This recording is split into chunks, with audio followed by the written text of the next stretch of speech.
OFW ka ba sa UK at iniisip mo kung pwede kang makaloan kahit nasa abroad ka? Ang sagot ay yes, basta qualified ka.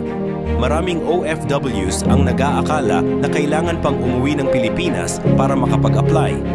Pero sa Papa Loan Guide, ang application process ay ginagawa online. Ang importante ay may valid employment contract ka, work visa, passport, at proof na regular kang nagpapadala ng remittance sa Pilipinas. Kailangan din ng immediate family member na magiging co-borrower sa Pilipinas.